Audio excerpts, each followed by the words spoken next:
بسم اللہ الرحمن الرحیم۔ حضور پاک صلی اللہ علیہ وآلہ وسلم نے فرمایا، میری والدہ نے مجھے 7 دن دودھ پلایا۔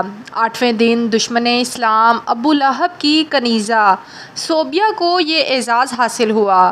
صوبیہ نے دودھ بھی پلایا اور دیکھ بھال بھی کی۔ یہ چند دن کی دیکھ بھال تھی، یہ چند دن کا دودھ تھا، لیکن ہمارے نبی رسول خدا صلی اللہ علیہ وآلہ وسلم نے اس احسان کو پوری زندگی یاد رکھا۔ مکہ کا دور تھا تو صوبیہ کو میری ماں کہہ کر پکارتے تھے، ان سے حسن سلوک بھی فرماتے تھے اور ان کی مالی معاونت بھی کرتے۔ مدنی دور آیا تو مدینے سے ابو لہب کی کنیزہ صوبیہ کے لیے کپڑے اور رقم بھجواتے تھے۔ حضرت حلیمہ سعدیہ رضائی ماں تھیں، یہ ملاقات کے لیے آئیں، دیکھا تو اٹھ کھڑے ہوئے اور میری ماں پکارتے ہوئے ان کی طرف دوڑ پڑے۔ وہ قریب آئیں تو اپنی چادر اتار کر زمین پر بچھا دی، جسے ہم کائنات کی قیمتی ترین متاع سمجھتے ہیں۔ اپنی رضائی ماں کو اس پر بٹھایا، غور سے ان کی بات سنی اور ان کی تمام حاجتیں پوری فرما دیں۔ یہ بھی ذہن میں رہے، حضرت حلیمہ سعدیہ رضی اللہ عنہا نے اسلام قبول نہیں کیا تھا، وہ اپنے پرانے مذہب پر قائم رہی تھیں۔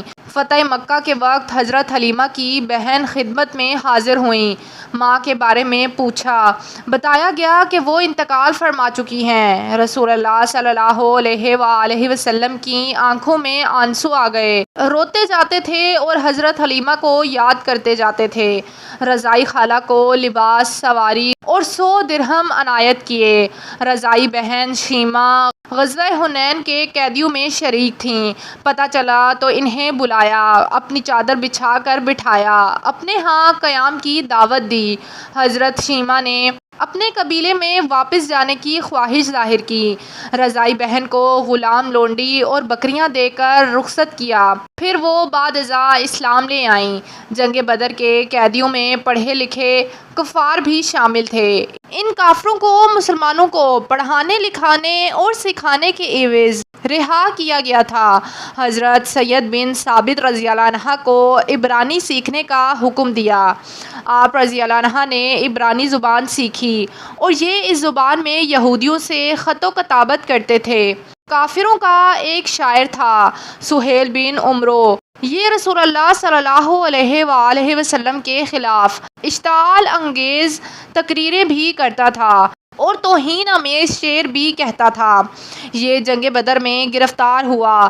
سہیل بن عمرو کو بارگاہ رسالت میں پیش کیا گیا۔ حضرت عمر رضی اللہ عنہ نے تجویز دی، میں اس کے نچلے 2 دانت نکال دیتا ہوں، یہ اس کے بعد شعر نہیں پڑھ سکے گا۔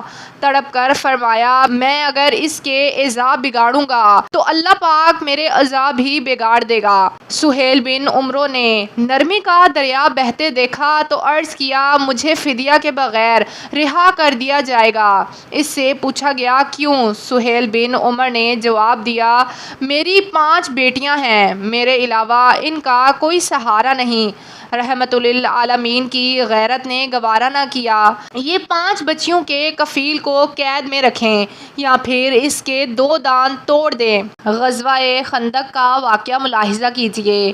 عمرو بن عبدود مشرک بھی تھا، ظالم بھی اور کفار کی طرف سے مدینے پر حملہ آور بھی تھا۔ جنگ کے دوران عمرو بن عبدود مارا گیا، اس کی لاش تڑپ کر خندق میں گر گئی۔ اس کی لاش نکالنا چاہتے تھے لیکن انہیں خطرہ تھا مسلمان ان پر تیر برسا دیں گے۔ کفار نے اپنا سفیر بھجوایا، سفیر نے لاش نکالنے کے عوض 10,000 دینار دینے کی پیشکش کی۔ رحمت للعالمین نے فرمایا، میں مردہ فروش نہیں ہوں، ہم لاشوں کا سودا نہیں کرتے، یہ ہمارے لیے جائز نہیں۔ کفار کو عمرو بن عبدود کی لاش اٹھانے کی اجازت دے دی۔ خیبر کا قلعہ فتح ہوا تو یہودیوں کی عبادت گاہوں میں تورات کے نسخے پڑے تھے۔ تورات کے سارے نسخے اکٹھے کروائے اور نہایت ادب کے ساتھ یہ نسخے یہودیوں کو پہنچا دیے، اور خیبر سے واپسی پر فجر کی نماز کے لیے جگانے کی ذمہ داری حضرت بلال رضی اللہ عنہ کو سونپی گئی۔ حضرت بلال رضی اللہ عنہ کی آنکھ لگ گئی، سورج نکل آیا تو قافلے کی آنکھ کھلی۔ رسول اللہ صلی اللہ علیہ وآلہ وسلم نے حضرت بلال رضی اللہ عنہ سے فرمایا، بلال آپ نے یہ کیا کیا؟ حضرت بلال رضی اللہ عنہ نے عرض کیا، یا رسول اللہ صلی اللہ علیہ وآلہ وسلم، جس ذات نے آپ صلی اللہ علیہ وآلہ وسلم کو سلایا اس نے مجھے بھی سلا دیا۔ تبسم فرمایا اور حکم دیا اذان دو۔ اذان دی گئی، آپ صلی اللہ علیہ وآلہ وسلم نے نماز ادا کروائی اور پھر فرمایا، تم جب نماز بھول جاؤ تو پھر جس وقت یاد آئے اسی وقت پڑھ لو، یہ ہے ہماری شریعت۔ حضرت حذیفہ بن یمان رضی اللہ عنہ سفر کر رہے تھے۔ کفار جنگ بدر کے لیے مکہ سے نکلے۔ کفار نے راستے میں حضرت حذیفہ رضی اللہ عنہ کو گرفتار کر لیا۔ آپ سے پوچھا گیا، آپ کہاں جا رہے ہیں؟ حضرت حذیفہ رضی اللہ عنہ نے عرض کیا، مدینہ منورہ۔ کفار نے ان سے کہا، اگر آپ وعدہ کرو آپ جنگ میں شریک نہیں ہوں گے تو ہم آپ کو چھوڑ دیتے ہیں۔ حضرت حذیفہ رضی اللہ عنہ نے وعدہ کر لیا۔ یہ اس کے بعد سیدھے مسلمانوں کے لشکر میں پہنچ گئے۔ مسلمانوں کو اس وقت مجاہدین کی ضرورت بھی تھی، جانوروں کی بھی اور ہتھیاروں کی بھی بہت ضرورت تھی، لیکن جب حضرت حذیفہ رضی اللہ عنہ کے وعدے کے بارے میں علم ہوا تو مدینہ بھجوا دیا گیا اور فرمایا، ہم کافروں سے معاہدے پورے کرتے ہیں اور ان کے مقابلے میں صرف اللہ تعالیٰ سے مدد چاہتے ہیں۔ نجران کے عیسائیوں کا 14 رکنی وفد مدینہ منورہ آیا۔ رسول اللہ صلی اللہ علیہ وآلہ وسلم نے عیسائی پادریوں کو نہ صرف ان کی روایتی لباس میں قبول فرمایا بلکہ انہیں مسجد نبوی میں بھی ٹھہرایا اور ان کو ان کے عقیدے کے مطابق عبادت کرنے کی اجازت بھی دی۔ یہ عیسائی وفد جتنا عرصہ مدینہ رہا، یہ مسجد نبوی صلی اللہ علیہ وآلہ وسلم میں مقیم رہا اور مشرق کی طرف منہ کر کے عبادت کرتا رہا۔ حضرت سعد بن عبادہ رضی اللہ عنہ نے فتح مکہ کے وقت مدنی ریاست کا جھنڈا اٹھا رکھا تھا۔ یہ مکہ میں داخل ہوتے وقت جذباتی ہو گئے اور انہوں نے حضرت ابو سفیان رضی اللہ عنہ سے فرمایا، آج کفار سے جی بھر کے انتقام لیا جائے گا۔ رحمت للعالمین نے سنا تو ناراض ہو گئے، ان کے ہاتھ سے جھنڈا لیا، ان کے بیٹے قیس رضی اللہ عنہ کے سپرد کیا اور فرمایا، نہیں، آج لڑائی نہیں، رحمت اور معاف کرنے کا دن ہے۔